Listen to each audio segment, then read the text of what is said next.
181. Allez-y, il n'y a pas de souci. Vous n'avez pas de photo, vous n'avez rien du tout. Maintenant, il n'y a pas de... Il y a pas, c'est pas... Là, il change de voie, il roule vitesse excessive, il ne met pas les clignotants. On le suit pour l'instant. Tu vas l'enlever, tu vas gagner quoi? Tu vas gagner tout ça en plus. C'est bon. On va pas avoir d'embrouille. Il n'y a pas d'embrouille, moi je m'en fous. Ben voilà, c'est bon. Feu rouge grillé, deux roues à contresens, portable au volant ou encore cycliste inconscient. Il y a quelques années, ces infractions étaient considérées comme mineures. Aujourd'hui, c'est tolérance zéro et la répression est sans merci. Ah, vous écoutiez votre messagerie. À Paris, les agents utilisent des méthodes réservées aux grands délinquants, voitures banalisées et policiers en civil, pour qu'aucune infraction ne leur échappe. Portable pour le camion Ben, portable.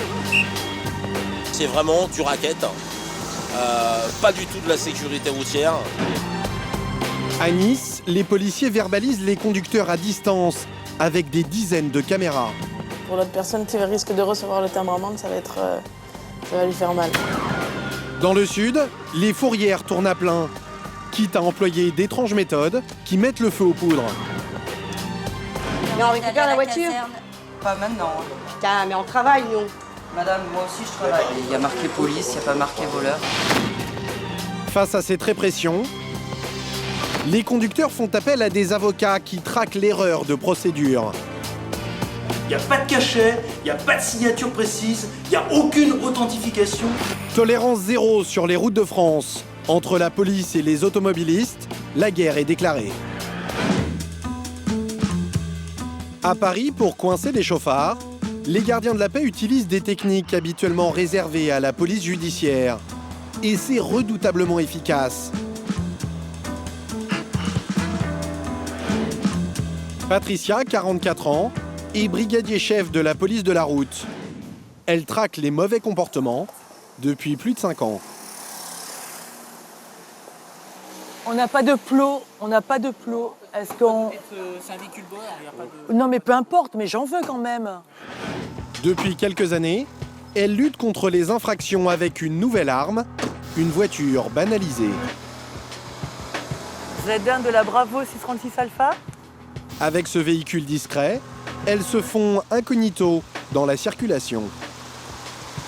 On passe inaperçu, on ne fait pas attention à nous, donc voilà, donc les gens roulent comme ils ont l'habitude de rouler, et puis après pour nous, effectivement, c'est plus facile de constater les infractions.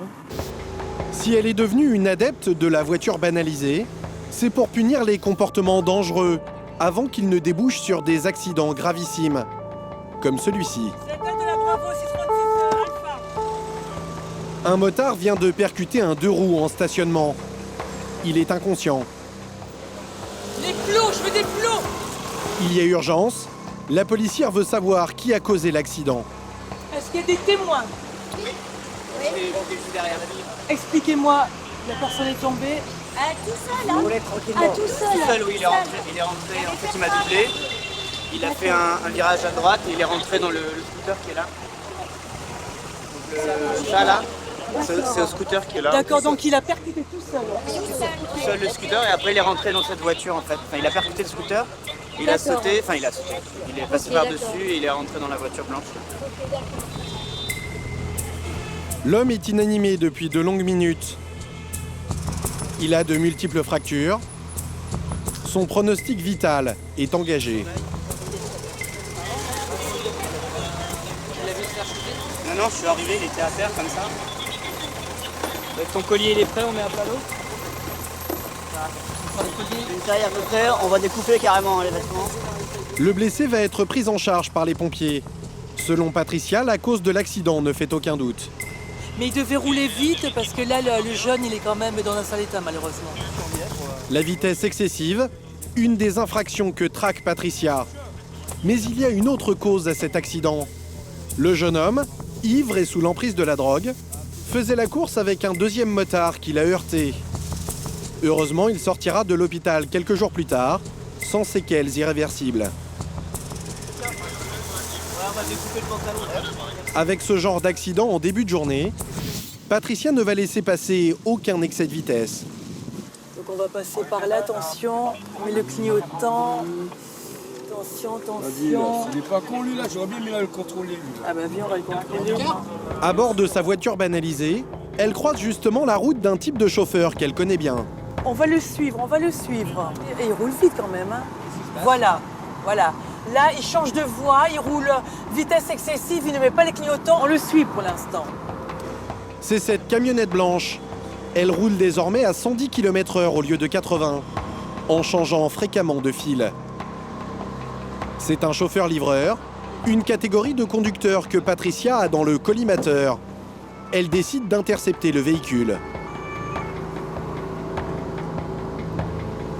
Il ne peut pas sortir, non, dans une station essence, c'est bien. Entre la police et les livreurs, c'est la guéguerre. La tolérance zéro a du mal à passer. Bonjour monsieur, police de la route, contrôle routier. Je vais vous demander votre permis, l'assurance, la carte grise, s'il vous plaît. Le conducteur est furieux. Il pense que les policiers l'ont pris en grippe. Je vous ai vu, il m'a regardé dans les yeux, votre collègue. Oui, parce que oui. je vous ai pas laissé passer. Voilà, vous l'avouez. Voilà. Moi vous l'avouez que vous avez pas laissé passer. Pourquoi je vous laisserai passer? Non mais Je vous laisserai passer. ce n'est pas qu'on est prioritaire, mais là on sortait d'un endroit. Non, effectivement, vous avez vu, on n'a pas fait. Je vous aurais les gyros, je vous aurais laissé Non passer. mais justement, effectivement, ça après vous voulez pas. Ce n'est pas pour ça. C'est qu'après vous étiez en vitesse excessive, monsieur. Sur le périph', c'est limité. Non, vous étiez à 110, monsieur. Malgré la voiture banalisée, le livreur avait bien repéré les policiers. Qu'ils soient en civil ou en voiture où il y a marqué le logo police, et ben, de toute façon on les reconnaît, hein, vite bien fait. Ils ont la Mondeo, la 308, la 207, la Ford Focus. Ah donc c'est pas une surprise quoi. Bon non, ils ont que ça comme voiture. Notre expert du jour ne va pas y couper. Bon, vitesse excessive, vous connaissez? Ouais, c'est vrai. 90 €. Entre les deux, un dialogue de sourds s'engage. Juste vous dire un truc, je vous aurais laissé passer au feu rouge, vous m'aurez jamais contrôlé. Non, vous savez quoi? Alors, non. Alors, non, je vais vous dire pourquoi. Dans tous les cas, on vous aurait quand même contrôlé parce que tout ce qui est fourgonnette avec 7 encarts, on sait que vous livrez et à cette heure-ci, vous êtes pressé de rentrer et vous avez souvent un mauvais comportement. Bon déjà à la base voyez vous allez partir à gauche.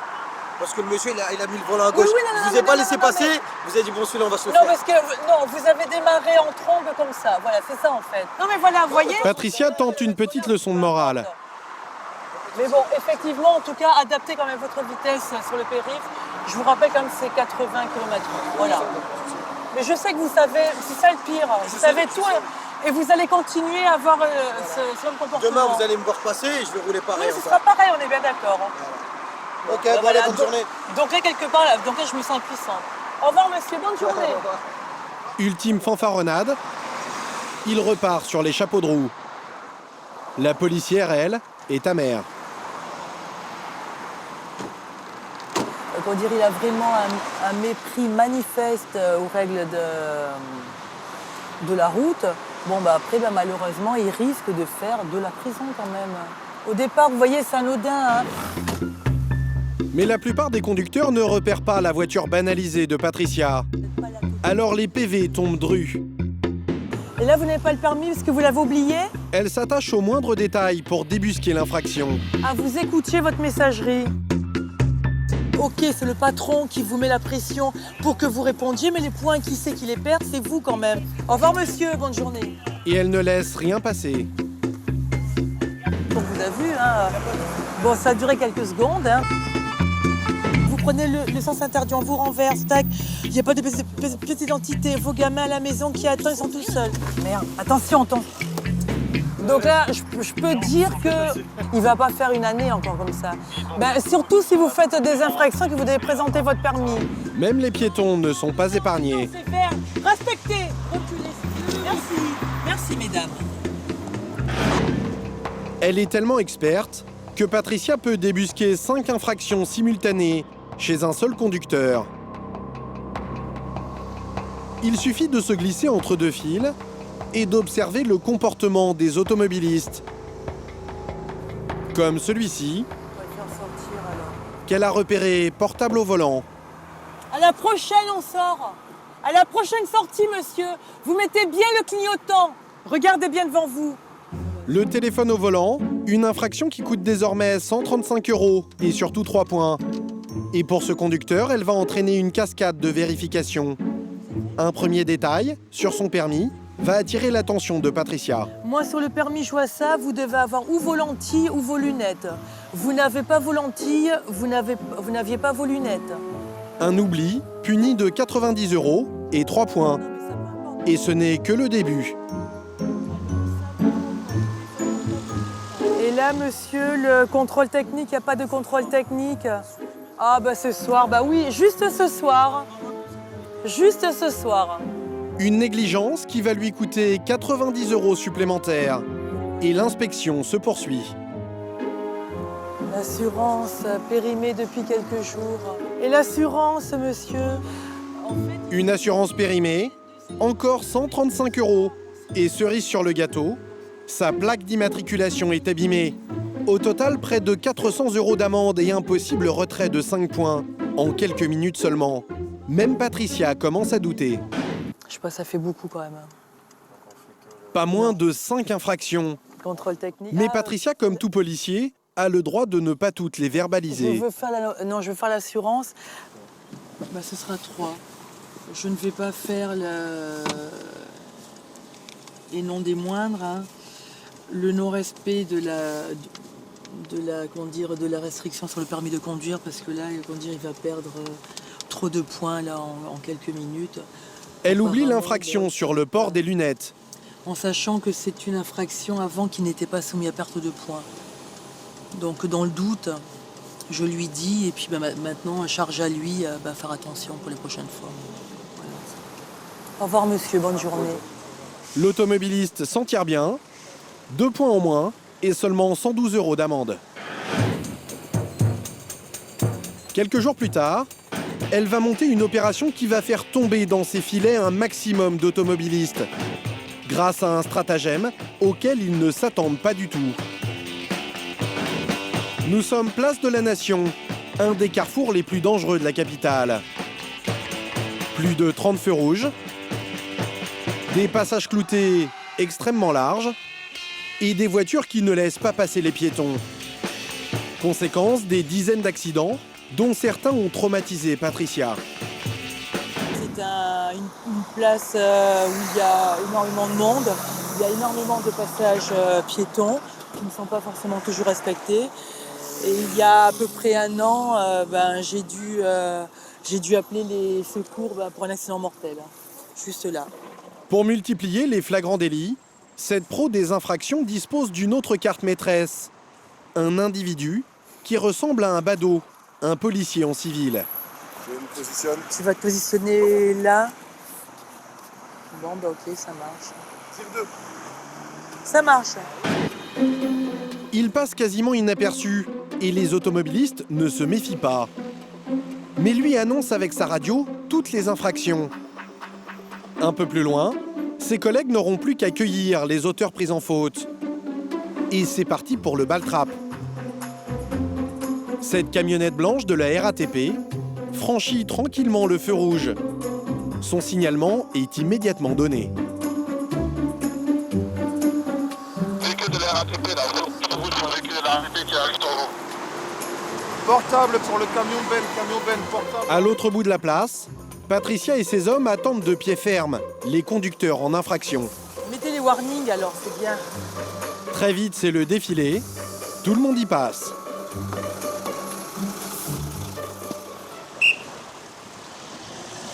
Le chauffeur de cette fourgonnette a été vu en train de téléphoner. Le policier en civil a encore frappé.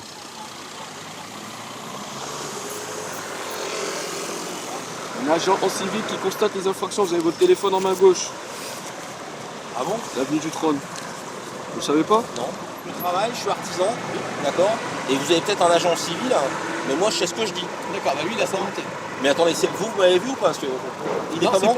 C'est un collègue à nous qui est en civil, mais sur la sécurité, il y aura 2 contraventions. Un constatateur et un aggravateur. Mais c'est une blague? Non, je suis sérieux. Non, c'est une caméra. Le conducteur n'en revient pas. Non, c'est une blague. Devant ces dénégations, le policier en civil confirme. Donc téléphone tenu en main gauche, oreille gauche, hein, sans aucun doute. Oui, c'est bien reçu, je te remercie. enfin ça c'est n'importe qui. C'est important ces détails? Ah oui, bien sûr, comme ça la personne, bon après savoir si elle est reconnue ou pas, dans tous les cas moi j'ai constaté l'infraction et on envoie l'infraction seulement quand on est sûr vraiment à 100%. Les policiers en ont profité pour pointer un contrôle technique défaillant. De quoi alourdir la facture. Le chauffeur est furieux. Vous faites ce qu'on vous dit. Mais c'est la vérité pourtant. Si vous étiez en règle, vous n'aurez pas parlé comme ça. Comment? Si vous étiez en règle, vous n'aurez pas parlé comme ça. Mais j'étais absolument en règle, monsieur. Vous étiez en règle et le contrôle technique, il n'est pas fait. Très sincèrement, le véhicule est dépassé depuis quelques jours et je ne l'ai pas vu. Mais le véhicule, il est totalement en bon état. Voilà. Il est dépassé de quelques jours. Mais vous en profitez pour aligner les gens. Voilà. En tout cas, je vous souhaite une bonne journée. Pas moi. Hein. Voilà. Qu'est-ce que vous avez récolté? Qu'est-ce que j'ai récolté alors? Un numéro 4 bis, 90 €. Voilà, pour un contrôle technique qui est dépassé depuis quelques jours. Et puis 22 € pour le téléphone portable. Voilà. 2 amendes et un retrait de points pour le portable. C'est vraiment du racket. Pas du tout de la sécurité routière. Je pense que c'est une façon vraiment de faire de l'argent. Voilà. Et uniquement ça. J'ai absolument pas mis la vie en danger d'autrui.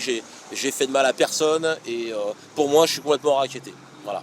Oui, mais bon, racket, c'est normal. Hein. Je pense que les gens, ils sont pas contents de se faire verbaliser. Donc, par rapport aux infractions, des fois, qui ont un montant assez élevé. Mais comme on leur dit, c'est le code de la route qui prévoit et qui le réprime. Donc, nous, on l'applique tout simplement. Le dispositif avec policiers en civil porte ses fruits. Mais le chauffeur de ce cabriolet pris au téléphone est outré par le procédé qu'il juge déloyal. Que vous devez d'autant plus, monsieur, arrête, on est police de la route, monsieur. On est police de la route, monsieur. Vous êtes police de la route. Monsieur, je pense que vous dites ça aussi, parce que vous avez déjà perdu votre permis. Donc vous devez être un petit peu au courant pour les infractions. Moi, je vous le dis, je suis étonnée qu'en ayant déjà perdu votre permis, vous continuiez à faire ce genre d'infraction. Au revoir, monsieur, bonne journée. Mettez votre clignotant, monsieur. Voilà. Dans Paris, si les agents en civil et les voitures banalisées permettent de débusquer un maximum d'infractions, à Nice, c'est un autre dispositif qui attend les automobilistes.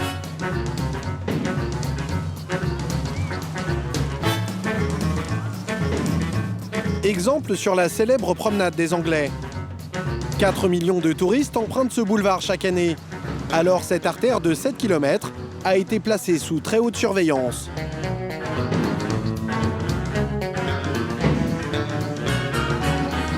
Démonstration à quelques mètres de l'entrée de la promenade. 4 véhicules sont stationnés illégalement. Ces 2 jeunes femmes se sont garées pour charger des bagages.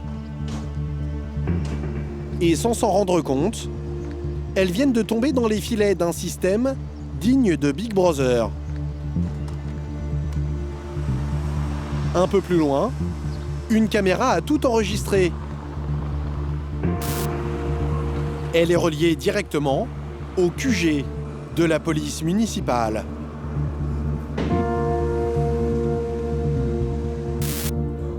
À l'intérieur, un mur d'images. 600 caméras quadrillent toute la ville.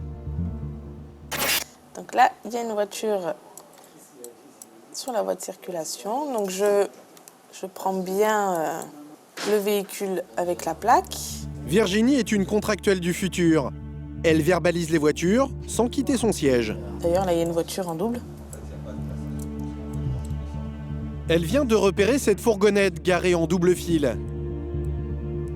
Aussitôt, elle relève l'immatriculation du véhicule et l'heure de l'infraction. Quelques minutes plus tard, ce livreur va lui aussi tomber dans les filets du système vidéo. Il a créé un énorme bouchon. Personne qui est en double, tous les gens sont obligés de se déboîter. Ça fait une circulation derrière très... Bon, la personne, elle arrive assez vite quand même. Mais bon, il y a le bus là. C'est vrai que tous les gens ils sont obligés de déboîter, de... Lorsque Virginie considère que ce stationnement gênant dure trop longtemps, c'est 35 € d'amende. Pour l'autre personne qui risque de recevoir le timbre-amende, ça va lui faire mal. Frappés au portefeuille, les Niçois indisciplinés semblent avoir compris le message. Au départ, c'était à presque 30 véhicules par matinée. Et là, maintenant, pour la matinée, il y en a 1, 2, 3. Donc voilà. Caméra ou radar fixe comme celui-ci, un système efficace mais qui a ses limites. Les Niçois ont appris à ralentir à la vue des radars avant de réaccélérer. Alors la police municipale a mis en place un autre dispositif, de jour comme de nuit. Olivier, 39 ans, est le chef de la brigade motorisée de Nice. Monsieur, bonsoir. Bonsoir. Chaque nuit, il entame un bras de fer avec les chauffards. Bonsoir. Bon, monsieur, on est prêt, hein, on va y aller. Prenez vos casques, équipez-vous. On est sur le départ. Bon, Azur, donc départ de la BSR, on se rend sur le point de contrôle promenade des Anglais. De nuit, la promenade des Anglais est particulièrement dangereuse. Alors pour limiter les accidents, les policiers ont augmenté de 40% les contrôles de vitesse. Les automobilistes, qui connaissent l'emplacement du radar fixe, ne s'imaginent pas qu'Olivier et ses hommes vont les surprendre un peu plus loin, juste au moment où ils réaccélèrent. Azur pour Orion 10. Bon, on est en place, promenade des Anglais à hauteur de Ferber. Un policier est dissimulé sur le terre-plein central de la promenade. Mais cette fois, avec un radar mobile indétectable. Des jumelles au laser pour cibler les automobilistes. Une Renault Clio à 87 km/h en voie de gauche. Une Renault Clio, couleur foncée. Et en quelques minutes, l'effet de surprise joue à plein. 96 km/h en voie de gauche. Citroën Tandy blanche, 96 km/h en voie de gauche. 96 km/h, 2 fois la vitesse autorisée. Ici, les chauffards se croisent sur une autoroute. Et là, vous voyez, c'est des véhicules qui sont pris relativement à une vitesse assez élevée. Donc c'est un point quand même stratégique à l'entrée de Nice. Le conducteur de cette Clio a plus que dépassé les limites. Il a été dans un premier temps arrêté à 104 km/h au lieu de 50, donc il va être verbalisé pour la vitesse. Donc la procédure maintenant s'est mise en fourrière. Le conducteur a dépassé de plus de 40 km/h la vitesse autorisée. Son permis est immédiatement confisqué et son véhicule enlevé, car il ne connaît personne pour venir le chercher. Radar, jumelles, exaspérés par autant de contrôles, certains automobilistes ne se laissent pas faire.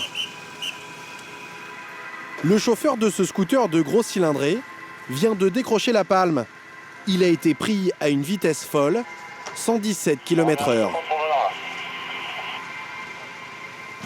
Alors vous me présentez le permis de conduire et la carte grise, s'il vous plaît. Vous me suivez, s'il vous plaît, monsieur? Comment? Vous me suivez, s'il vous plaît? Attachez-le. Ah, vous avez verrouillé tout ça? Ouais, les mains. Okay. L'homme a commis un délit qui risque de lui coûter très cher. Pour s'en sortir, il va remettre en cause la fiabilité du contrôle. Bien, monsieur, vous avez été enregistré par mon collègue un peu plus haut à 117 km/h. Juste là. Donc la vitesse est limitée à 50. Où ça? Ici même, monsieur. Un peu plus haut, à 100-150 mètres. Donc, monsieur, je vous informe que vous allez faire l'objet d'une rétention du permis de conduire, une rétention immédiate. C'est-à-dire que, à partir de maintenant, vous n'avez plus le droit de conduire votre véhicule. Pourquoi? Parce que vous rouliez beaucoup trop vite, monsieur. Donc, monsieur, et le ton va monter. Le collègue qui est avec un radar un peu plus haut, donc des photos, il n'en prend pas. Moi, je suis pas d'accord. Maintenant, il n'y a pas de souci. Voilà. Il m'a pris à 110, 117, 130, il n'y a pas de souci. 117. Allez-y, il n'y a pas de souci. Vous n'avez pas de photos, vous n'avez rien du tout. Non, c'est comme ça que ça se passe. Il n'y a pas, c'est pas grave. Je conteste. En l'absence de photos et de flash, l'individu va tout contester. Il n'y a pas de souci. Je conteste, je signe rien du tout. Il n'y a pas de papier, je signe rien du tout. Je conteste. Il y a des avocats pour ça, il y a tout. Il n'y a pas de souci. Non mais je vous explique. On se fait flasher, on conteste, la photo elle est là et les preuves ils sont là. Mais là, c'est qui me prouve que j'étais à 117 km/h à part vos collègues ou vous? Mais qui me le prouve? Mon collègue, il est assermenté, il fait son travail, il vous a vu, monsieur. Vous savez, c'est facile, ça. Non, c'est pas fini, facile. Ça, assermenté ou pas assermenté, c'est fini. Ah non, c'est très important, monsieur. Mais Il non, il y engage a sa 20 ans de responsabilité. ça, 20 ans de ça, oui, d'accord. Je vous ai confiance, maintenant c'est fini, arrêtez, vous voyez très bien. De toute façon, je conteste, le permis, je le récupère. Je vous dis, vous le récupérez. Il y a des avocats pour ça. Vous savez très bien. Hein. Alors c'est parfait. Le permis, je le récupère, il n'y a pas de souci. On va payer le triple, mais on va le récupérer. Malgré ses protestations, son permis lui est immédiatement retiré. Il va devoir rentrer à pied. 534. Ce type de comportement ne surprend plus Olivier. À Nice, la contestation des infractions est un sport de plus en plus répandu. De prime abord, dès que ça se passe, évidemment, la personne a un réflexe naturel de contester, de monter en puissance, de s'énerver. Bon, après, il faut s'adapter, se mettre aussi dans la peau de la personne. Quand on lui dit qu'elle a fait un grand excès de vitesse, qu'elle va faire l'objet d'une rétention du permis, donc il faut essayer de temporiser, de discuter. Puis, généralement, ça se passe bien. Fin de contrôle, bilan de la nuit, 2 permis retirés et 8 amendes pour excès de vitesse. Une soirée presque classique. Mais sur la promenade des Anglais, il n'y a pas que les excès de vitesse qui peuvent coûter très cher aux automobilistes. Exemple quelques jours plus tard. Le soleil et les touristes sont au rendez-vous pour un événement sportif très couru, l'Ironman.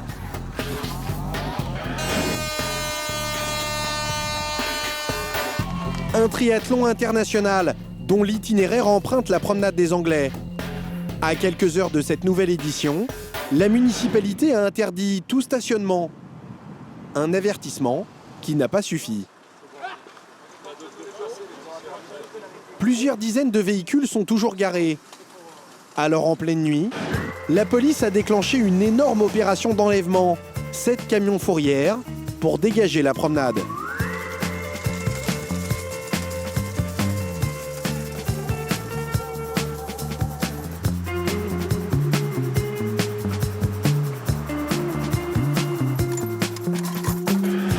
Là.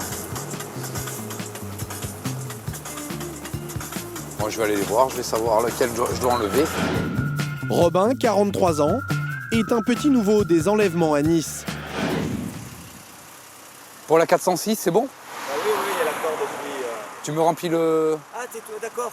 Ah oui. Mais il connaît déjà bien les dangers du métier et il s'attend à une nuit agitée. En ce samedi soir, Robin risque d'embarquer les véhicules des clients éméchés des discothèques de la promenade. Un face-à-face toujours extrêmement tendu. Alors il va tout faire pour enlever les voitures avant la sortie des boîtes. Quelle heure il est? Tiens, tu marqueras l'aile avant gauche, il y a le vernis en moins là, sur l'angle. Ouais, gauche il est là. Voilà, le vernis. Mais ils perdent du temps car ils doivent noter chaque rayure pour éviter d'être accusés de dégradation par les propriétaires. Je vous fais remarquer, voilà, là, une rayure assez profonde. Donc on constate qu'ici, il y a un léger enfoncement. Vaut mieux le marquer, la personne peut être, disons, revendicative et même de mauvaise foi. Tout se complique avec ce véhicule.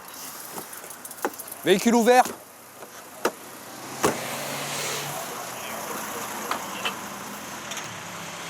Ça, il est bas. Hein. Le châssis est trop bas. Robin risque à tout moment d'arracher le pare-choc. Mais il ne faut pas traîner. Les sorties de boîte vont commencer.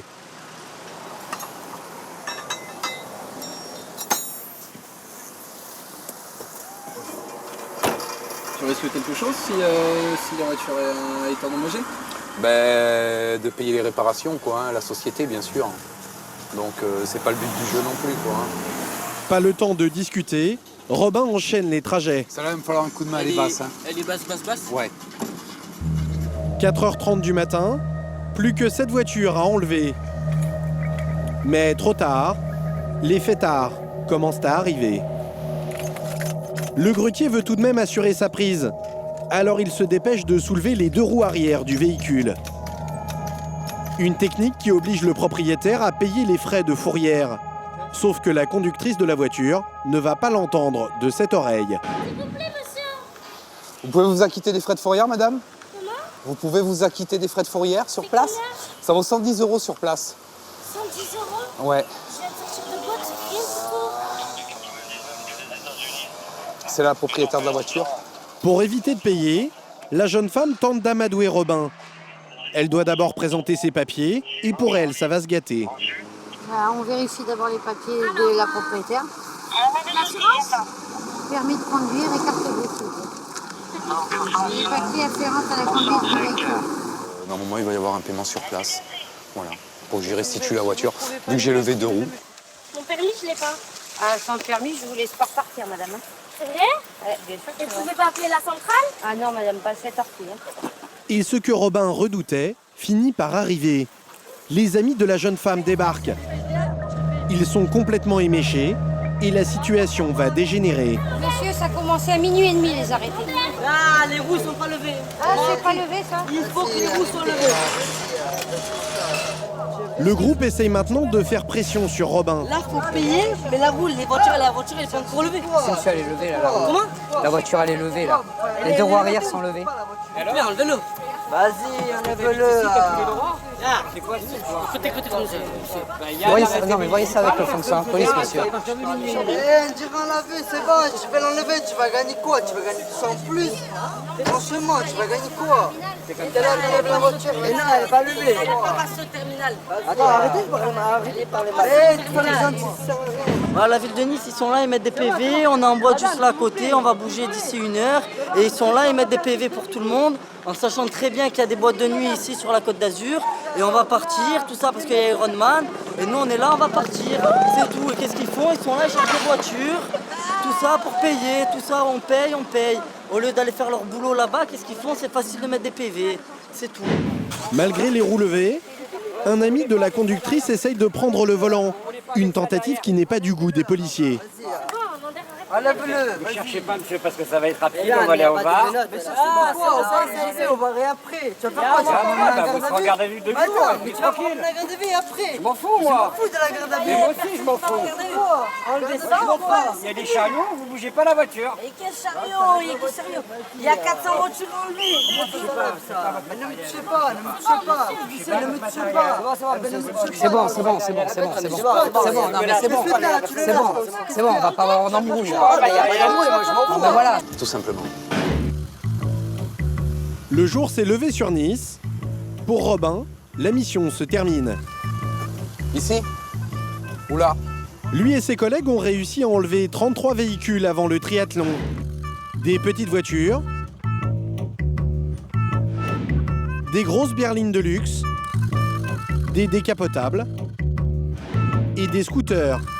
Autant de propriétaires furieux qui vont maintenant défiler pour récupérer leurs biens. Alors l'équipe de la Fourrière s'accorde un petit répit avant la seconde manche. Est-ce que quelqu'un veut boire quelque chose? À la caisse, le bras de fer va être tendu. Entre d'un côté Virginie et Jennifer, et de l'autre les auteurs d'infractions. Cette policière et sa collègue, employée de la Fourrière, exigent tous les papiers de la voiture avant d'autoriser sa restitution. Alors, 198,60 €. Je peux avoir un reçu? Bien sûr. Une formalité qui énerve certains contrevenants, à commencer par ce couple, incapable de présenter tous ses papiers.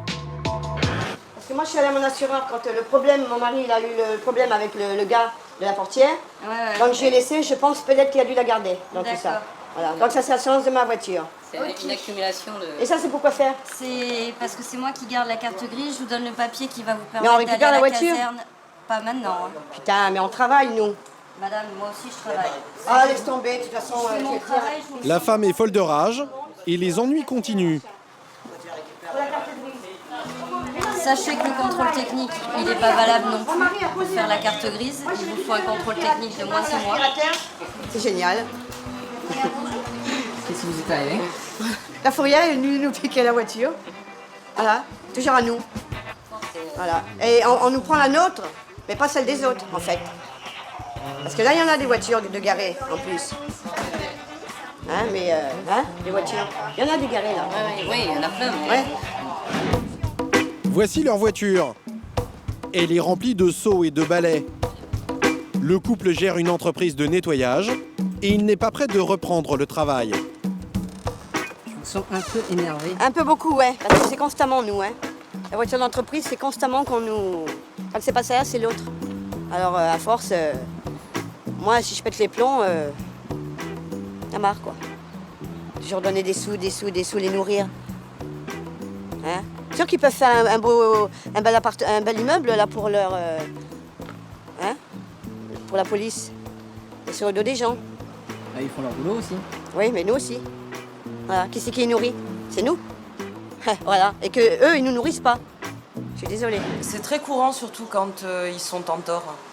Ouais, très courant. Surtout quand ils sont pas en règle. Donc ils essayent de l'avoir un peu à l'influence.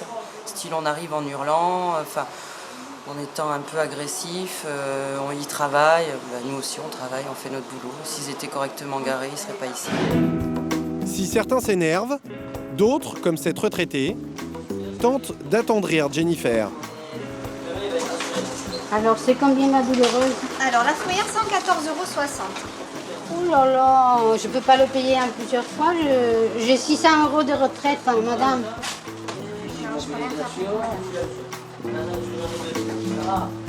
Et je peux pas le payer en 2 fois? Non plus? Non, c'est incroyable, ça, hein? Si j'avais été un double fil ou quelque chose, ou j'avais fait une faute grave, mais... La dame en a gros sur le cœur. Franchement, je m'avais dit ça? 114,60 €. Une faible retraite, mais pas de quoi apitoyer la fourrière. Voilà, je suis foutue. Hein. Je mangerai pas ce mois-ci. À la sortie, la retraitée est remontée contre l'agent qui a enlevé sa voiture. Mais ce qui m'énerve le plus, c'est que je lui ai dit, écoutez monsieur, vous voyez, double fil, et il m'a même pas répondu.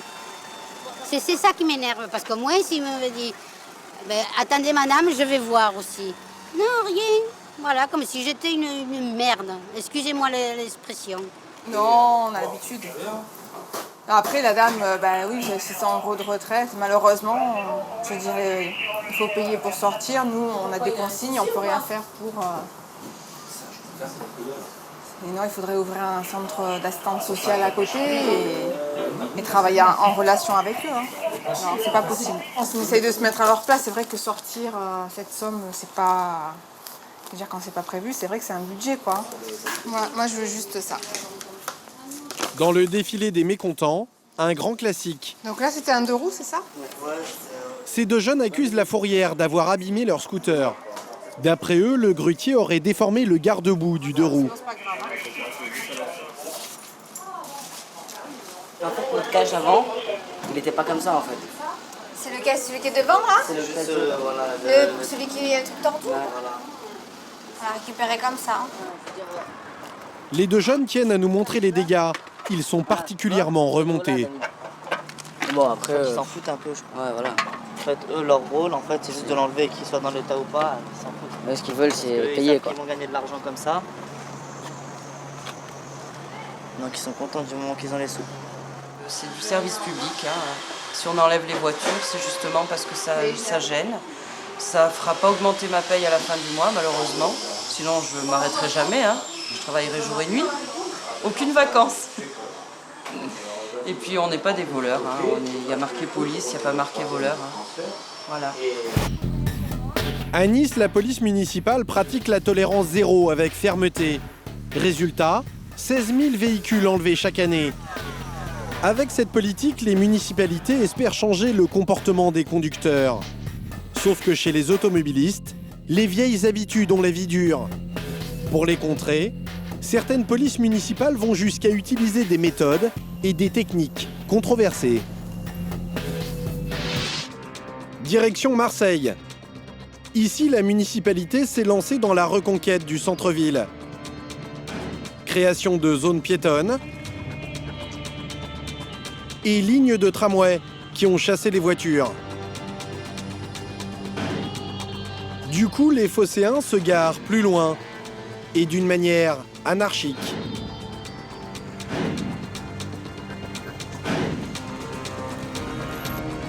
Alors pour la police municipale, l'heure est au grand nettoyage. Stéphane, 38 ans, agent municipal, traque à scooter les stationnements gênants. Ça, c'est le véhicule de roue qui m'est attribué par l'administration. Par contre, là, il me manque mon casque. Mon casque et les gants. Voilà, et après, c'est parti pour l'après-midi. Aujourd'hui, sa brigade motorisée va sillonner les quartiers voisins des zones piétonnes pour dégager les voitures mal garées.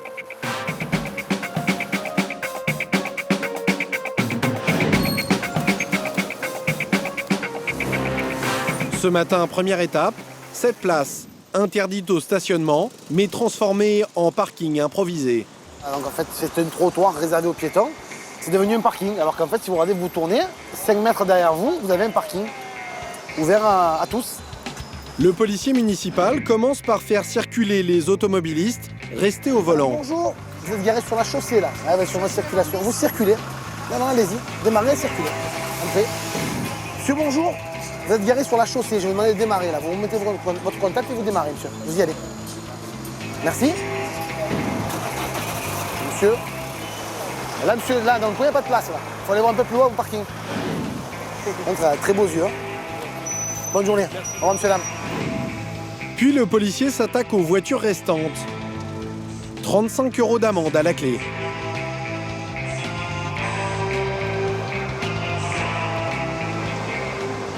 En quoi finalement elles posent problème ces voitures? Elles sont pas particulièrement gênantes? Là, à ce moment-là, je suis d'accord avec vous. Sauf que, vous avez vu quand on est arrivé tout à l'heure, là, il reste 2 véhicules stationnés. Donc si on laisse les gens stationner, tôt ou tard, vous allez avoir des gens qui vont se mettre en bordure de tramway, qui vont gêner le tramway. Vous allez en avoir un autre qui va se mettre sous le feu, parce qu'à un moment donné, ils vont utiliser toute la place qui est libre. Donc ils gênent les piétons et gênent les autres usagers de la route. Une question après de civisme, on en revient toujours au même. La présence de Stéphane et de ses collègues n'est pas passée inaperçue.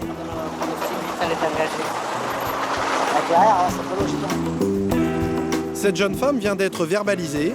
Elle va tenter de faire sauter sa contravention. 5 minutes, c'est un peu quoi. Mais même 5 minutes, vous n'avez pas le droit de stationner, même 5 minutes. Malheureusement, même 5 minutes, vous n'avez pas le droit de stationner là. Oui, je sais, mais bon, avec la panique qu'il y a et tout ça. D'accord, mais vous avez un parking qui est à 10 mètres, madame. Je ne veux vraiment pas faire sauter. Non, vraiment pas. Non, vraiment pas. Déjà, c'est pas moi qui les ai verbalisés, déjà pour commencer. Deuxièmement, madame, du moment où le terme amende a été écrit, seul l'officier du ministère public peut, sur votre demande... Malgré l'insistance de la conductrice, Stéphane reste inflexible. Les raisons pour lesquelles vous étiez aux impôts justifient de vous être garé... Par rapport aux déclarations que j'ai reçues, que je suis au RSA et que voilà... Ça, c'est... Malheureusement, il n'y a que lui, le procureur de la République, qui peuvent décider de poursuivre des poursuites. Nous... Non, madame, vous êtes mal stationné, réellement. Stéphane doit gérer en permanence les humeurs des auteurs d'infractions. À Marseille, la bagarre du stationnement entre les particuliers et les professionnels fait rage. Ce chauffeur n'a trouvé aucune place de livraison libre. Elles sont toutes squattées par des voitures. Alors il supporte mal d'avoir été verbalisé. On peut plus travailler alors. Monsieur, il faut pas accepter de travailler, c'est très bien de travail. Et c'est comment vous pouvez livrer? Il y a les emplacements, s'il y a plein d'emplacements, on va livrer. Des voitures, vous voyez pas que des voitures? Arrêtez d'être bête. Allez-y, monsieur. C'est pas si j'ai envie, la main est à combat, elle est là.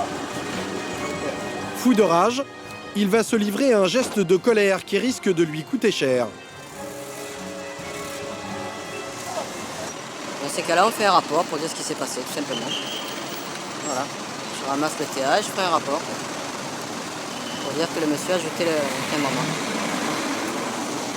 Il recevra une amende majorée directement chez lui. À Marseille, cette tolérance zéro en matière de stationnement commence à taper sur les nerfs de certains commerçants.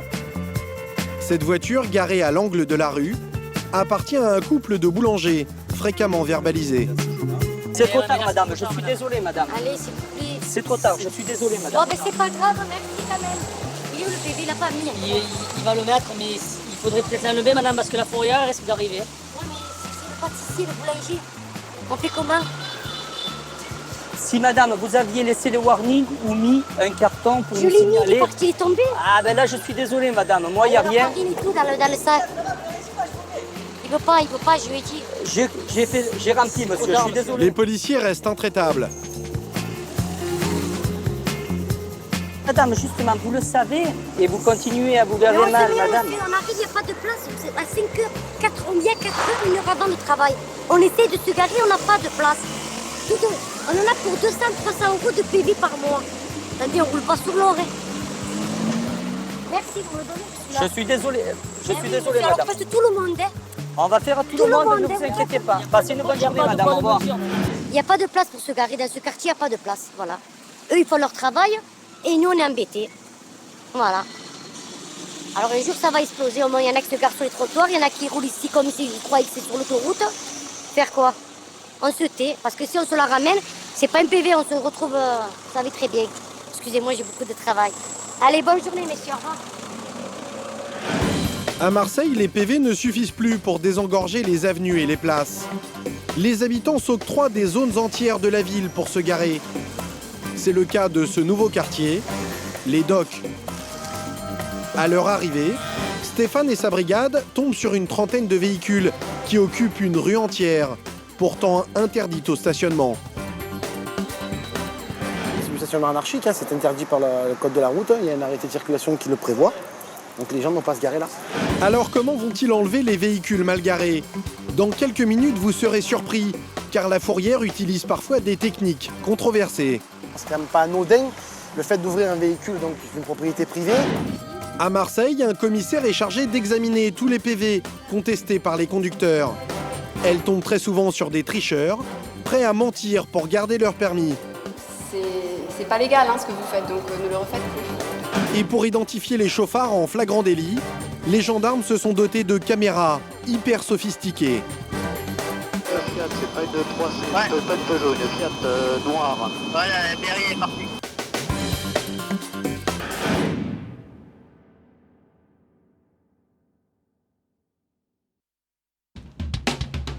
Retour à Marseille. Afin de dégager l'avenue, les policiers ont fait appel au grand moyen, la fourrière. Les véhicules sont enlevés les uns après les autres. Mais pour déplacer certaines voitures, il faut libérer le frein à main ou la vitesse. Les agents utilisent alors des techniques pour le moins étonnantes. Tel un cambrioleur en pleine effraction, le grutier écarte cette porte pour débloquer la serrure avec une barrette. En quelques secondes, le tour est joué. Surprenant, mais légal. C'est quand même pas anodin le fait d'ouvrir un véhicule donc d'une propriété privée. Donc c'est vrai qu'il arrive que les véhicules fourrières soient sur les lieux avant nous, même si ce véhicule-là doit être ouvert pour pouvoir être déplacé. Le chauffeur ne le fera pas seul. Dans tous les cas, donc il va attendre que l'agent de police municipale soit sur les lieux et il le fera sous sa responsabilité, sachant que l'agent de police municipale le fait lui aussi sous la responsabilité de l'officier de police judiciaire en matière d'enlèvement de fourrière. Stéphane et ses collègues ont réussi à remettre de l'ordre en moins d'une heure.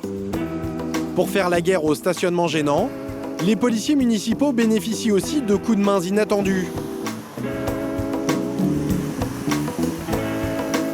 À Marseille, ils peuvent compter sur des indicateurs qui dénoncent les automobilistes mal garés.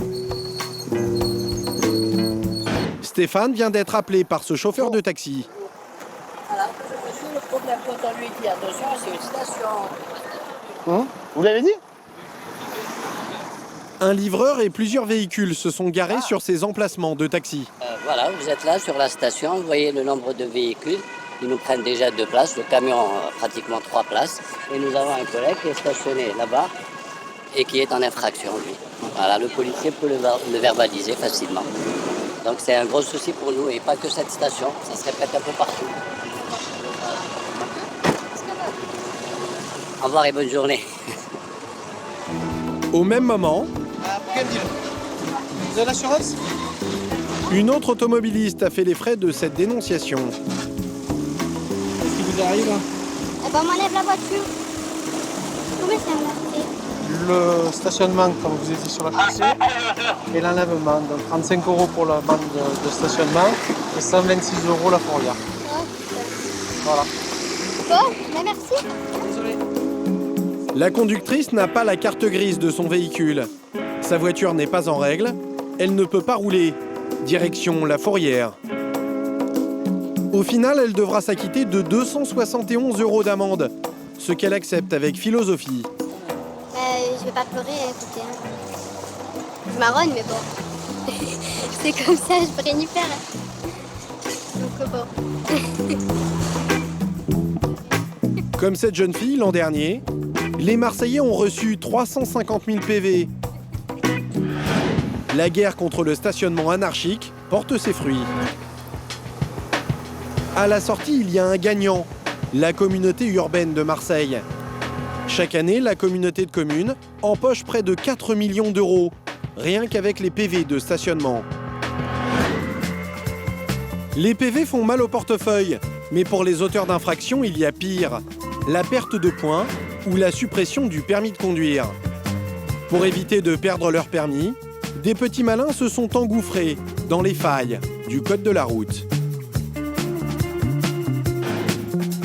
Direction le palais de justice de Marseille. Coralie, 34 ans, est commissaire de police et officier du ministère public. À ce titre, elle est la seule à pouvoir faire sauter des PV en toute légalité. Bonjour. Alors, qu'est-ce qu'on a ce matin? Bon, comme d'habitude, les réclamations. Alors, ça, c'est... Dans ses bureaux, elle et son équipe reçoivent tous les jours des centaines de contestations. D'accord, un véhicule. En France, 300 officiers du ministère public comme Coralie examinent les réclamations des conducteurs. On a un contrevenant qui a reçu un timbre-amende, qui nous écrit pour dire que pour lui, il n'était pas en infraction. Et donc, c'est au secrétariat du ministère public de décider s'il y a infraction ou pas. Voilà. Depuis quelque temps, l'officier du ministère public reçoit des centaines de contestations contre les radars de vitesse ou les radars feux rouges. Un service spécial a dû être créé pour gérer cet afflux. Bonjour. Vous allez bien? Ça va. L'année dernière, on était... En fait, c'est un traité, on est à 1700, mais Ouais. en reçu, on est à 2400. Ah, en reçu, on est déjà à 2400. À 2400, D'accord. sachant que déjà l'année dernière, Mm. fin d'année, donc décembre 2010, on était déjà à 2500. Parce qu'en fait, les gens contestent toujours. Avec tout ce qui se dit Internet, la télé, ils pensent toujours que pour un petit vice, hop, on va contester. Donc tout le monde conteste, on n'arrête pas. Voilà. Ce phénomène en pleine explosion tient à une faille juridique exploitée à fond par les automobilistes. La très grande majorité des contestations, c'est dû au fait qu'on ne peut pas identifier le conducteur. Alors si je vous prends un exemple d'un feu rouge, tous les feux rouges automatiques sont pris de derrière. Donc en fait, on ne peut pas identifier le conducteur. Sur cette photo, par exemple, le chauffeur de la voiture de gauche, flashée, n'est pas identifiable. Donc on voit bien que le feu il est rouge, ça, il vient de se déclencher au rouge, hop, il franchit. Et une seconde après, vous avez une deuxième photo où on voit il a continué son chemin. En principe, le conducteur devrait perdre 4 points. Mais comme il n'est pas identifiable et qu'il n'a pas obligation de se dénoncer, on ne peut pas les lui retirer. En tant que propriétaire de la voiture, il devra seulement payer l'amende. Une ligne de défense 100% légale, utilisée par les conducteurs qui ne peuvent être identifiés. C'est un véhicule Porsche qui a été flashé. Et donc on a une photographie du véhicule.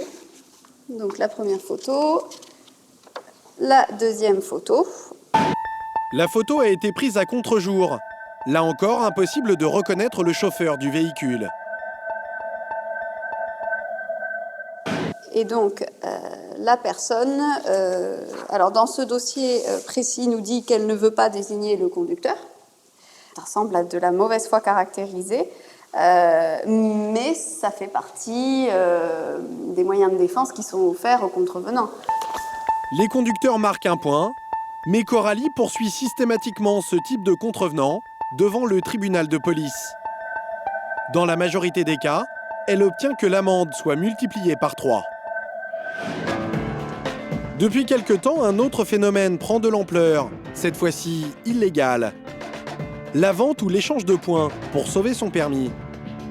Le principe est simple, une personne, en général un proche, vient se dénoncer à la place du véritable auteur de l'infraction. Il est même possible, via Internet, de payer un inconnu qui se dénoncera à votre place. Sur Internet, un point se négocie entre 100 et 250 €. Un trafic risqué. Depuis mars 2011, les vendeurs encourent 6 mois de prison et 15 000 € d'amende. Une menace qui ne décourage pas les contrevenants. Ce jour-là, dans les bureaux de Coralie, un homme vient spontanément se dénoncer à la place d'un autre. Oui.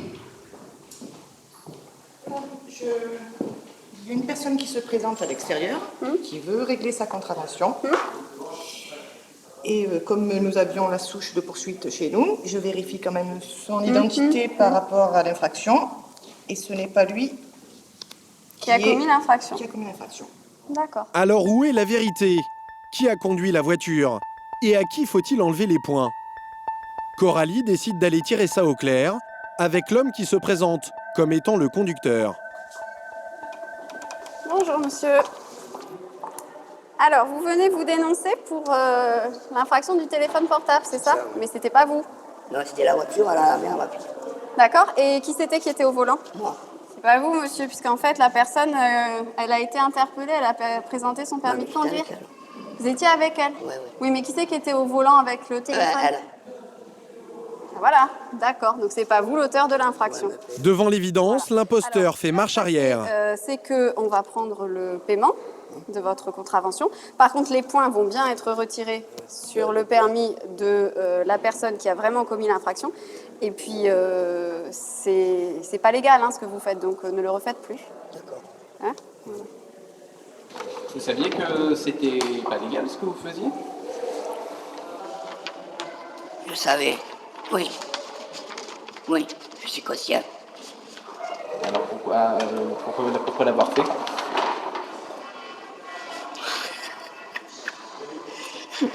Vous n'allez pas mettre les monotes. Il y a 10 ans, ce paisible retraité n'aurait jamais osé mentir au commissaire afin de dépanner un ami. Mais désormais, ces petits deals pour tenter de sauver des points du permis de conduire sont de plus en plus fréquents. Face à des contestations qui se multiplient, les policiers misent tout sur le flagrant délit. Pris sur le vif, le conducteur peut difficilement nier l'infraction. Et pour mettre toutes les chances de leur côté, les forces de l'ordre ont recours à des dispositifs impressionnants. Sur l'autoroute de Normandie, par un beau jour d'été, tout paraît calme, sauf que ce matin-là, la gendarmerie a réuni d'énormes moyens, à croire qu'une opération contre le grand banditisme se prépare. Pour l'ensemble, un commandement, repos. Un hélicoptère et près d'une vingtaine de gendarmes. Ce que je vous demande pour ce soir, c'est résumé en 3 mots.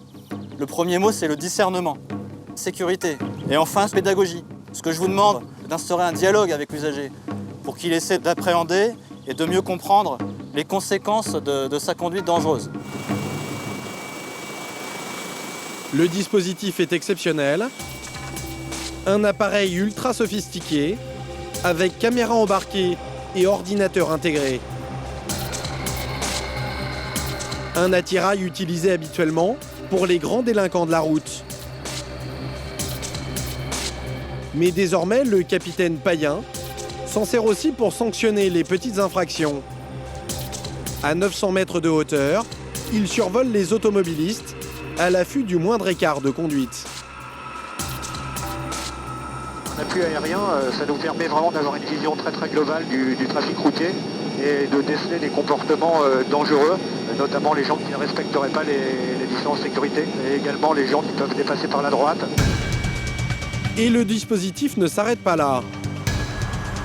Le capitaine a positionné au sol un véhicule rapide d'intervention, un bolide capable de monter en quelques secondes à 255 km/h. À son bord, Sébastien et Mathieu, formés à la conduite à haute vitesse. Quelques minutes après le décollage, grâce à une caméra ultra précise, le capitaine Payen repère un véhicule suspect. Le doubler par la droite. Il le double par la droite. Ok, c'est parti. En fait, il y a un véhicule, pourtant la circulation est très fluide, mais qui s'est permis de dépasser par la droite. Alors ça, c'est non seulement prohibé par le code de la route, mais en plus, c'est dangereux. Et le véhicule va être intercepté par la Mégane et verbalisé. Donc, bien écoutez, on va vous donner... Pour interpeller le conducteur avant qu'il ne quitte son département, le capitaine transmet les informations à ses hommes, placés en embuscade. Avant de donner le top départ, les gendarmes identifient soigneusement la voiture en infraction. Vous leur donnez aussi le Fiat, c'est pas une 3, c'est pas une Peugeot, une Fiat noire. Voilà, est parti. Modèle du véhicule, image de l'habitacle, tout est passé au crible. Même à cette distance, La caméra de l'hélicoptère est capable d'enregistrer la plaque. Circulation 74, 56. L'étau se resserre. Et dernière nouveauté, les gendarmes au sol reçoivent les mêmes images que l'hélicoptère. Le contrevenant a peu de chances de s'en sortir. On se joue hôtel 45. On se joue hôtel 45. Elle est passée, hein, Elle est passée, ouais. Sébastien et Mathieu démarrent en trombe. Ils ont pris plusieurs centaines de mètres de retard. Mais à plus de 240 km/h, ils ne vont mettre que quelques secondes pour rattraper le véhicule. Ouais, elle est en train de remonter là. Il y a la Pégane là qui arrive. Hein. On va arriver juste à côté, voilà. Au volant, la conductrice ne s'est doutée de rien. Les gendarmes lui ordonnent de quitter l'autoroute. Ils vont la sortir au prochain échangeur et ce échangeur.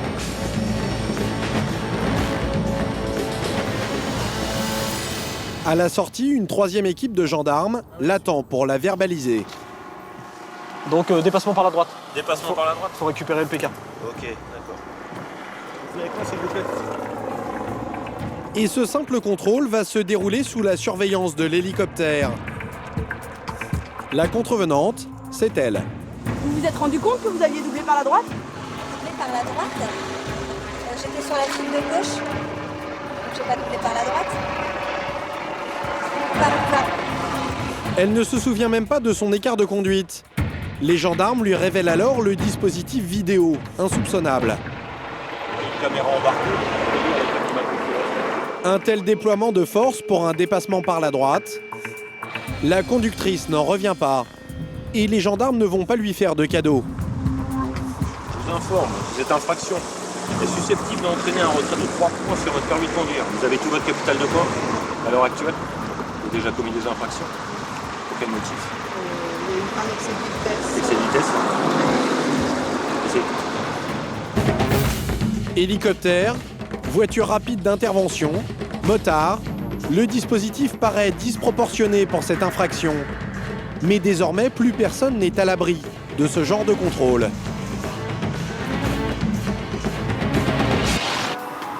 C'est sur l'ensemble du territoire que les infractions routières sont sévèrement réprimées. Et les permis tombent comme des mouches.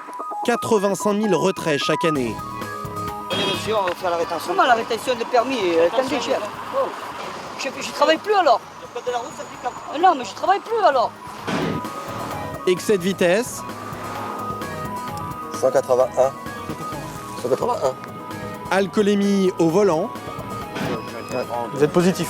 J'ai bu un verre. On a bu l'apéro. On a bu l'apéro. Là où les infractions se réglaient le plus souvent avec un simple PV sur place, elles sont désormais jugées par les tribunaux. Direction le palais de justice de Compiègne. Ici, les auteurs d'infractions se retrouvent sur le banc des accusés, Vous pouvez vous asseoir. au même titre que n'importe quel délinquant. Vous comparaissez aujourd'hui pour avoir à Compiègne, le 27 juillet 2009, conduit un véhicule en état d'ivresse manifeste.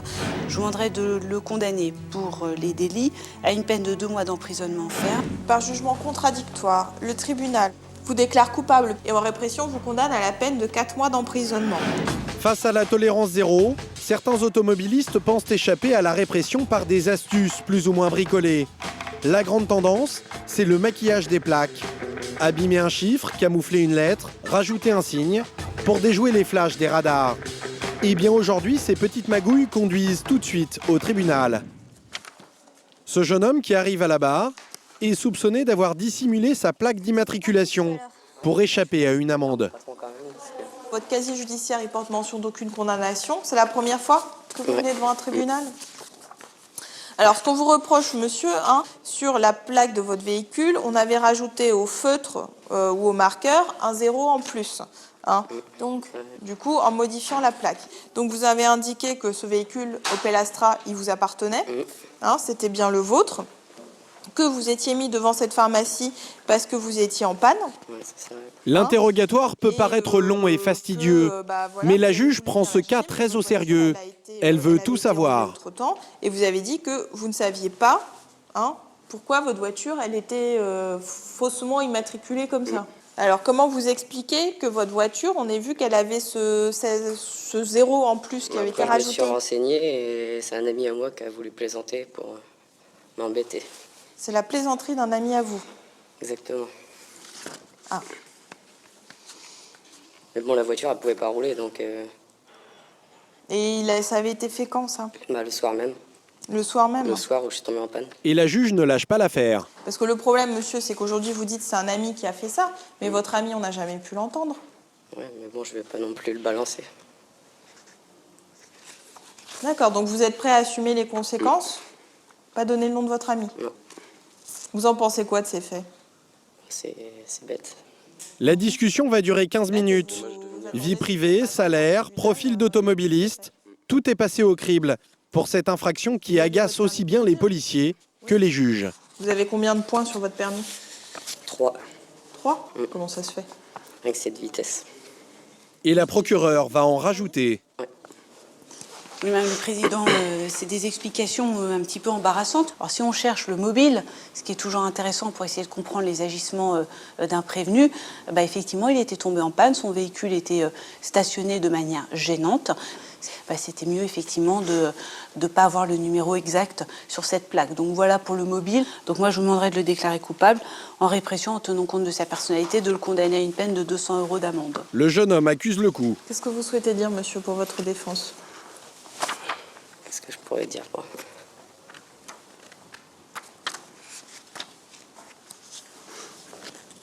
200 €, ça fait beaucoup pour juste une plaque, alors que la voiture, elle pouvait pas rouler, quoi.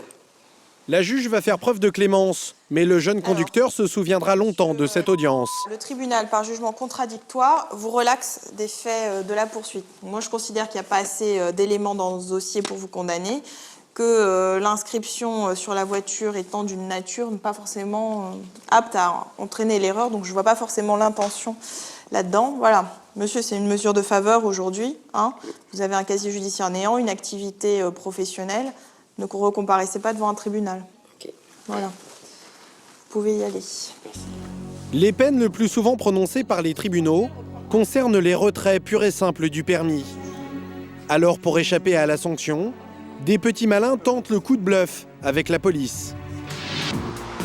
Papiers étrangers, plaques diplomatiques, tout est bon pour compliquer les contrôles. Des techniques que Patricia connaît par cœur.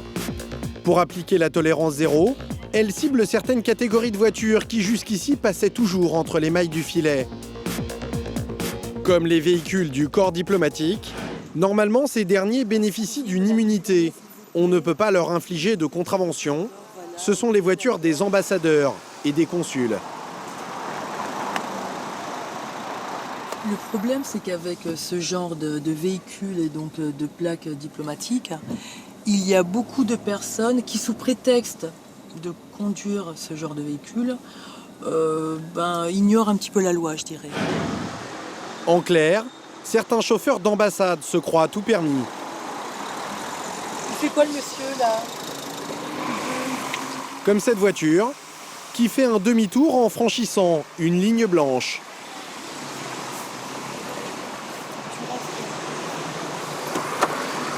Bonjour monsieur, police de la route. Ah ouais? C'est quoi cette manœuvre là? Qu'est-ce que vous avez voulu faire? Le conducteur est persuadé qu'il ne peut pas être verbalisé. Vous êtes en train de faire une marche arrière et tout, là, j'ai votre compris. J'ai rentré très... Les explications du chauffeur ne convainquent pas du tout Patricia.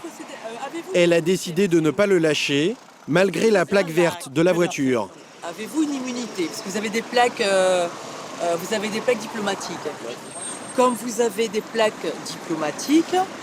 Attendez, laissez-moi parler, s'il vous plaît. Laissez-moi parler. D'accord. Quand vous avez des plaques diplomatiques, je dois vous demander, monsieur, si vous avez une immunité diplomatique. Avez-vous une carte diplomatique? Normalement. Non, mais vous l'avez ou pas? Si vous l'avez, vous devez l'avoir sur vous. Sinon, je vais procéder à un contrôle routier, monsieur. Voilà ce que je veux vous dire. Patricia ne va pas le lâcher.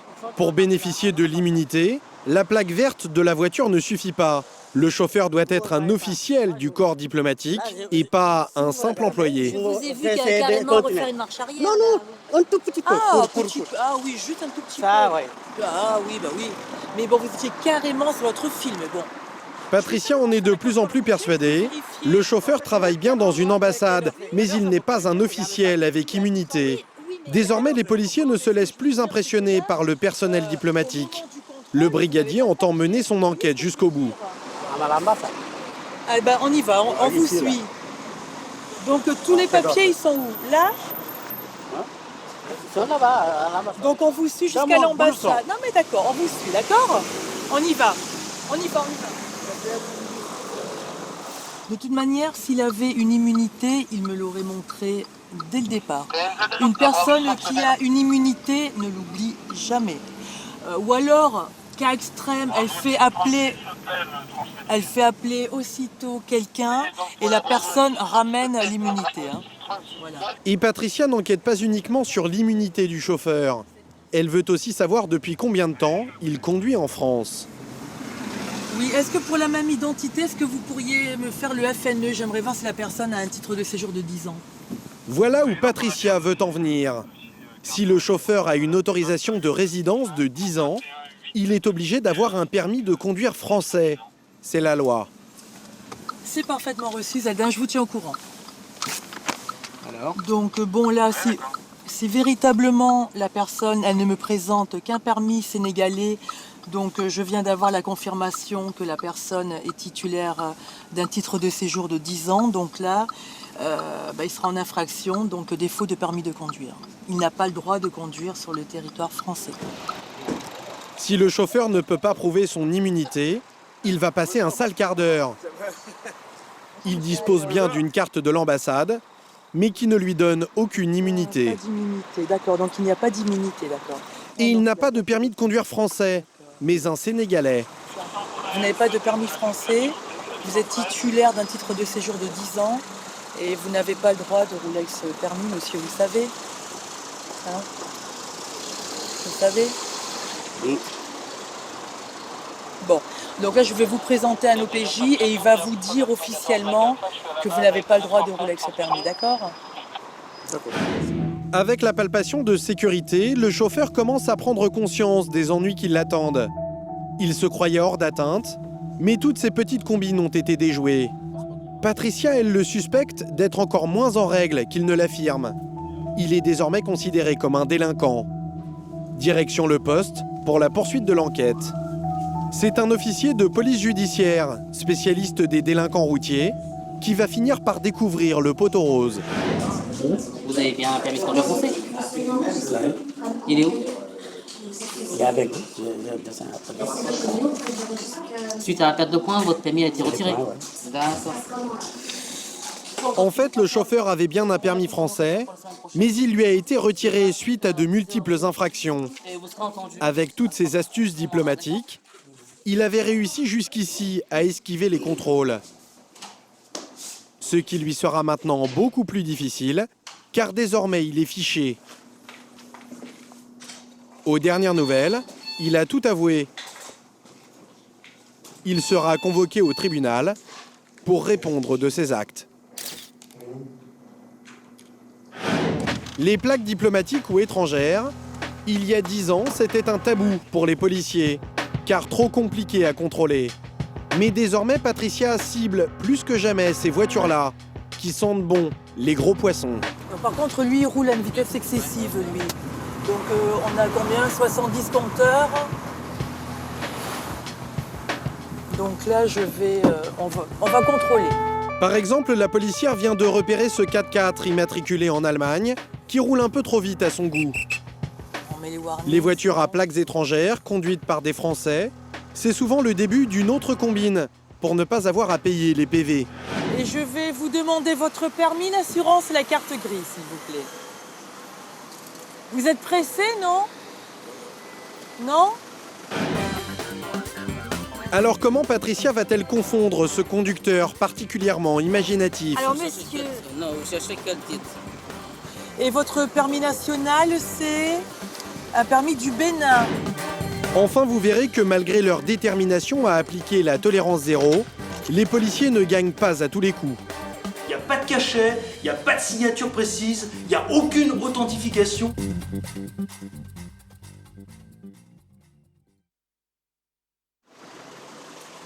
L'homme vient d'être contrôlé pour une vitesse excessive. Nous sommes en pleine agglomération, donc il vient de passer place de la Bastille, il roulait à une certaine vitesse. Bon, il est passé au feu orange, bon, soit. Une simple infraction qui va permettre à Patricia de soulever un plus gros lièvre. D'accord, donc vous avez une pièce d'identité française avec un permis d'accord. Et votre permis national, c'est un permis du Bénin. Non, permis de conduire du Bénin. Vous êtes de quelle origine, monsieur? Vous êtes chinois et de nationalité française. D'accord. Vous savez que là, monsieur, avec une pièce d'identité française, hein, vous devez avoir un permis français. Ah, vous le savez. Donc là, monsieur, au niveau du permis, vous n'êtes pas en règle. Je pense que la personne, pour se soustraire à la réglementation française, donc notamment à la perte de points, elle présente à tous les contrôles de police donc un permis de conduire du Bénin. Donc là, je vais faire les vérifications parce que je pense que cette personne doit avoir un dossier déjà en France. Après vérification au fichier, Patricia en est sûre. Le chauffard utilise l'astuce du permis de conduire étranger pour tromper les policiers. Le verdict, donc là, quand j'interroge le service du permis de conduire français, cette personne donc a un permis de conduire français annulé. Encore un conducteur qui cherche à rouler alors qu'il a perdu tous ses points. Oui, c'est bien reçu. Patricia n'apprécie pas du tout. Votre permis est bien annulé, hein?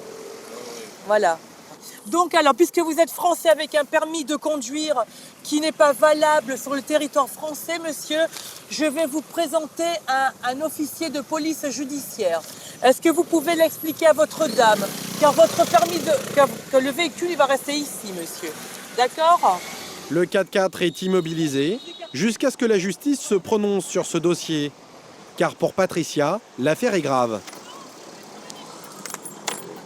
2 fois, cette personne a été contrôlée en CEA, donc conduite sous l'empire d'état alcoolique. Donc à l'issue, cette personne a eu une annulation judiciaire. Il n'a pas jugé nécessaire de se réinscrire en auto-école. Il n'a pas jugé donc nécessaire d'avoir à nouveau un permis valide. Il a juste trouvé nécessaire de se procurer un permis de conduire du Bénin. La filière des permis de conduire étrangers est de plus en plus utilisée par ceux qui n'ont plus de permis français. Mais le risque est important, surtout si le permis est faux. Le conducteur risque 75 000 € d'amende et 5 années de prison. Voilà comment la tolérance zéro peut mener des automobilistes jusqu'en garde à vue, comme n'importe quel délinquant.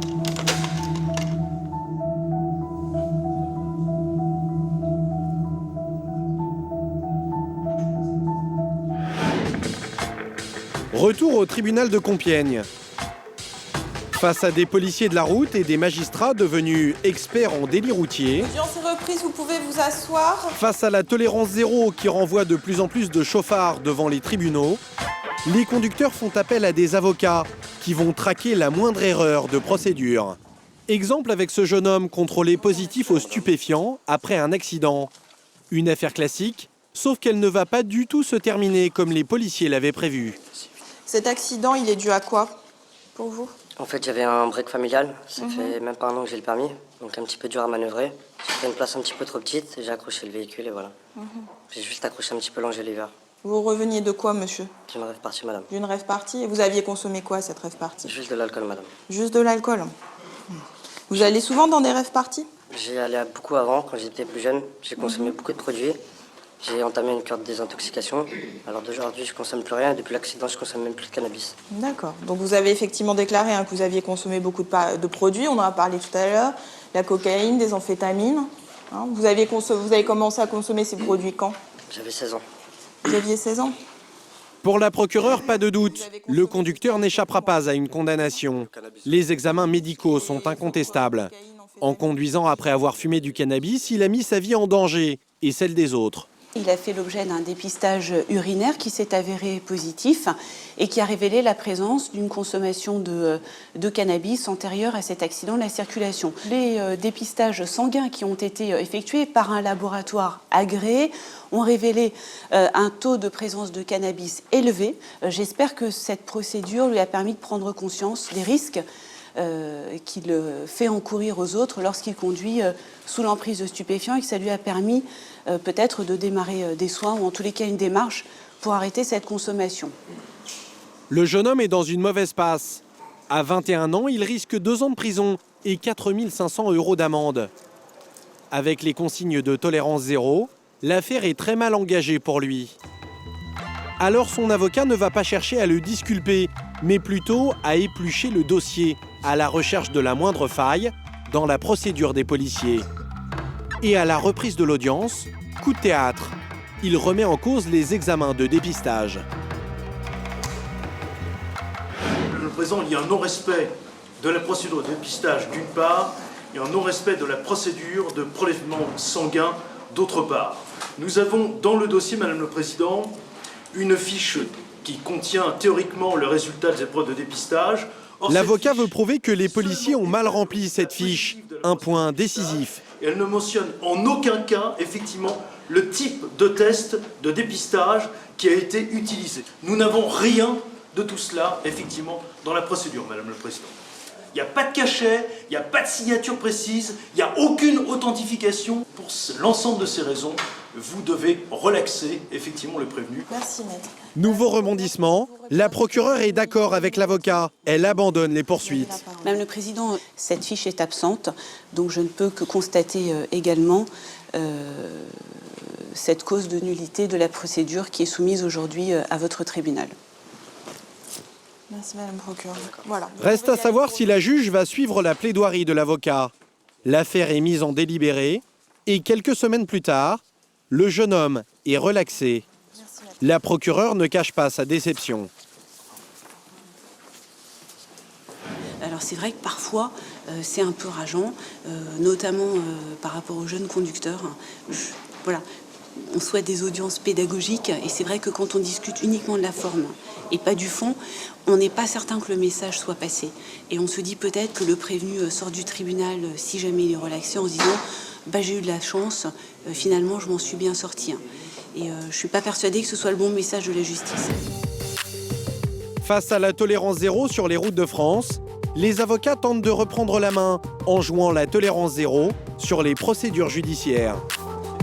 Le bras de fer entre les conducteurs et les forces de l'ordre ne fait que commencer.